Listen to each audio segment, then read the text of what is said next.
We've got yet another story of a Canadian oil and gas company completely capitulating and giving up in the face of social justice warrior pressure and political correctness. Enbridge surrendered a hard-earned win in court to the environmental group Stand.earth. In 2014, Enbridge had its application to the National Energy Board to reverse the flow of oil in its Line 9 pipeline approved. Line 9 had originally been built in 1976 to provide central Canada with crude from Alberta. But in 1998, as global oil prices hit their lowest point of the last 70 years, bottoming out at just over $17 a barrel, the pipeline was reversed, as it was far cheaper to bring in oil from international markets. But as global oil prices surged and Canadian oil was still being heavily discounted compared to global prices, Enbridge tried to reverse Line 9's oil flow so that Alberta gold could once more flow back east. By December of 2015, the reversal was complete. Of course, naturally, having ethical Canadian oil displace foreign imports from OPEC dictatorships never seems to sit well with our foreign-funded environmental groups. So there are plenty of protests and all sorts of legal action pursued against Enbridge.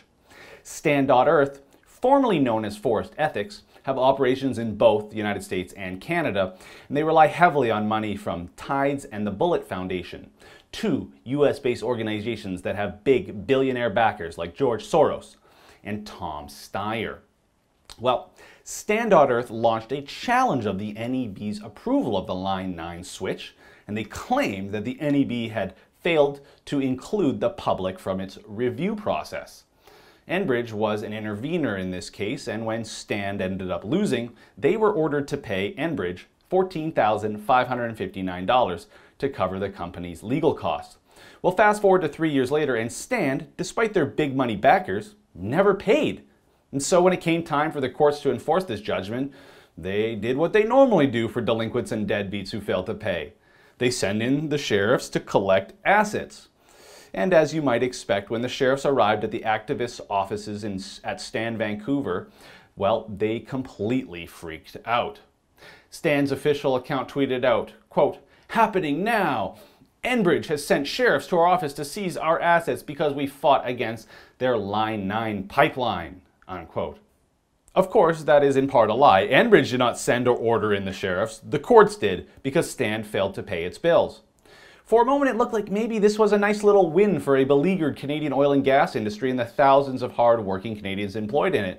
Because this is a war, folks. It's a war between foreign-funded environmental groups and Canadian ethical oil and gas. So who cares if Stan throws a Twitter tantrum? Who cares if Stan begins fundraising off this? And it is. Who cares if conspiracies start to circulate claiming Donald Trump was somehow behind the sheriff's collections efforts, and some activists actually tweeted that? Who cares? Well, apparently Enbridge does, because they quickly backed down, completely. And they tweeted out they had asked the sheriffs not to seize any of Stan's assets. Imagine having such little self-respect as an oil company, as oil men and women, as Canadians, that when you finally win a nuisance lawsuit against foreign-funded activists and the court awards you a trifle amount and you essentially apologize for it, then I'm sorry.